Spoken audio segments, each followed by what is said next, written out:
EVM के खिलाफ तेज हुआ विरोध। नागपुर में सड़क पर लोगों ने फूंक दी ईवीएम।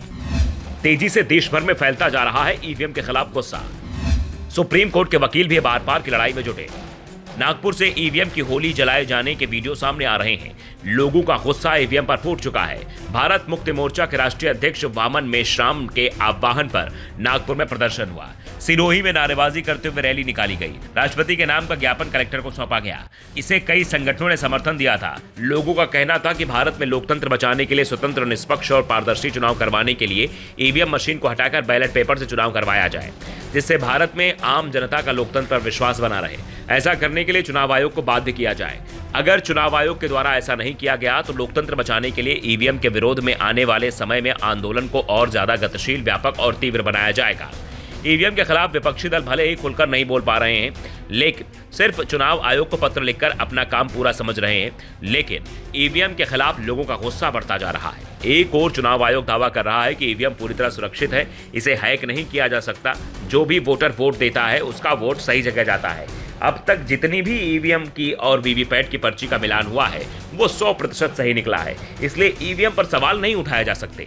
चुनाव आयोग ने साफ कर दिया कि अब जिसे जो भी सवाल पूछना है वो सवाल की जगह हमारी वेबसाइट पर देख ले, उसे जवाब मिल जाएगा। लेकिन कांग्रेस नेताओं का दावा है कि जो हमारे सवाल हैं उसके जवाब वेबसाइट पर है ही नहीं। तो दूसरी ओर सुप्रीम कोर्ट के वकील ईवीएम को सड़क पर हैक करके दिखा रहे हैं। दावा कर रहे हैं कि अगर हमें 50 ईवीएम सौंप दी जाए तो हम सबके सामने ईवीएम को हैक करके दिखा देंगे। चुनाव आयोग घबराया हुआ है। मोदी सरकार घबराई हुई है क्योंकि जनता उन्हें वोट देने को तैयार नहीं है। मोदी सरकार अगर 400 सीटों का दावा कर रही है तो वो जनता का भरोसा नहीं, ईवीएम के भरोसे कर रही है। और ईवीएम से चुनाव होते हैं तो बीजेपी को 400 सीट मिल भी जाएगी।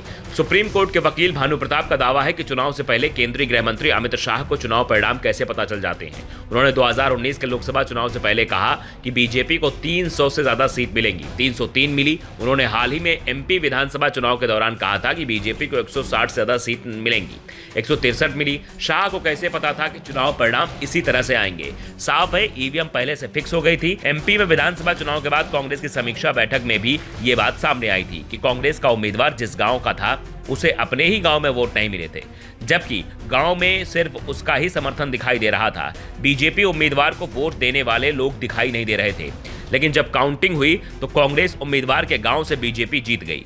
ईवीएम के खिलाफ सुप्रीम कोर्ट के वकीलों ने बड़ा आंदोलन छेड़ रखा है। दरअसल वकीलों का दावा है कि अभी 5 राज्यों में चुनाव संपन्न हुए, उसमें 15,000 शिकायतें चुनाव आयोग के समक्ष पहुंची, लेकिन चुनाव आयोग तानाशाही करते हुए एक भी शिकायत का जवाब नहीं दे रहा है। साफ है, ईवीएम के चलते ही मोदी सरकार बनी है और बची है। अगर ईवीएम को हटा दिया जाए तो फिर मोदी सरकार लोकसभा चुनाव के बाद हट जाएगी। फिलहाल ईवीएम को लेकर विरोध प्रदर्शन तेज होता जा रहा है, लेकिन चुनाव आयोग की ओर से भी साफ कर दिया गया है कि वो बैलेट पेपर से चुनाव नहीं कराएगा। तो दूसरी ओर मोदी सरकार भी चाहती है कि चुनाव ईवीएम से ही कराए जाए। ऐसे में सवाल उठ रहे हैं कि आखिर सरकार ईवीएम का इतना पक्ष क्यों ले रही है। Bureau report, the Navdarpan news.